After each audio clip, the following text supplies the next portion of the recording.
बोले कि प्राचीन काल में उज्जैन में एक महापापी और दुरात्मा धनेश्वर नामक ब्राह्मण रहता था। वह रस, चमड़ा और कम्बल आदि का व्यापार करता था। वह वेश्यागामी और मद्यपान आदि बुरे कर्म किया करता था। क्योंकि वह दिन रात पाप में रहता था, इसलिए व्यापार के लिए वह नगर नगर घूमता था। वह एक दिन महिष्मतीपुरी में जा रहा पहुंचा, जो राजा महेश ने बसाई थी। नगरी के पास ही पाप नाशनी पुण्य कारिणी भगवती नर्मदा बहती थी।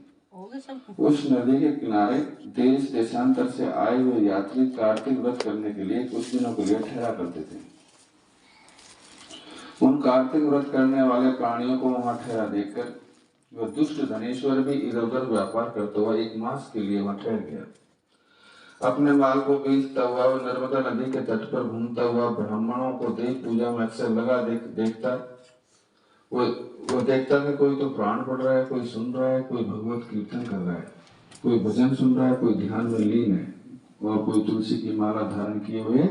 बस इसी तरह वो भगवत भक्तों के बीच में रहा और वैष्णवों के दर्शन करता रहा, उनको स्पर्श करता रहा, उनसे वार्तालाप करता रहा, भगवान विष्णु के नाम स्मरण के पुण्य को अर्जित करता रहा। वह कार्तिक के व्रत के उद्यापन विधि तथा जागरण को भी देखता रहा। उसने पूर्णिमा को देखा कि व्रती ब्राह्मणों तथा गौओं को भोजन करवा रहे हैं, उनको दक्षिणा आदि भी दे रहे हैं। उसने नित्य प्रति भगवान शंकर की प्रसन्नता के लिए होती दीपमाला भी देखी। त्रिपुर नामक राक्षस के तीनों कुलों को भगवान शंकर ने इसी तिथि को जलाया था। इसी कारण भगवान शिव के भक्त इस तिथि को दीप उत्सव मनाते हैं।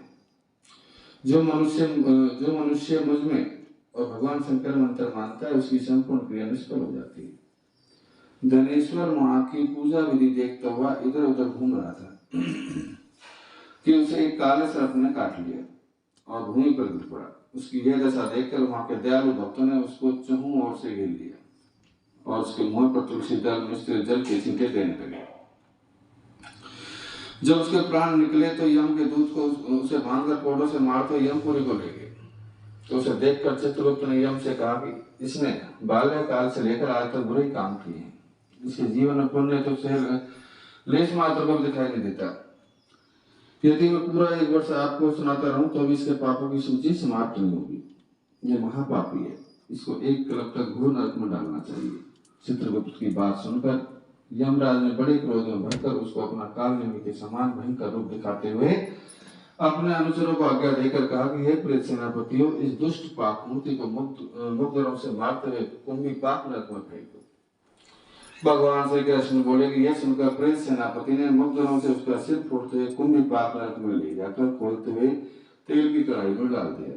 प्रेत सेनापतियों ने जो ही उसे तेल की कढ़ाई में फेंका तो ही लपलपाती हुई आग अपने आप ठंडी हो गई, जैसे कि प्रहलाद को अग्नि में डालने से अग्नि ठंडी हो गई थी। यह विचित्र घटना देखकर प्रेत सेनापतियों ने यमराज के पास जाकर सारा वृत्तांत कहा।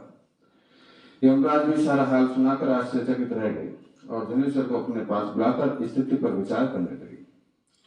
उसी समय नारायण का कीर्तन करते हुए देव ऋषि नारद भी वहां पहुंचे और यमराज से कहने लगे, हे यमराज, ये ब्राह्मण नरक में डाले जाने के योग्य नहीं है, क्योंकि इसने अंत समय में कुछ शुभ कर्म भी किए हैं जो कि नरक यातना को नष्ट करने वाले हैं।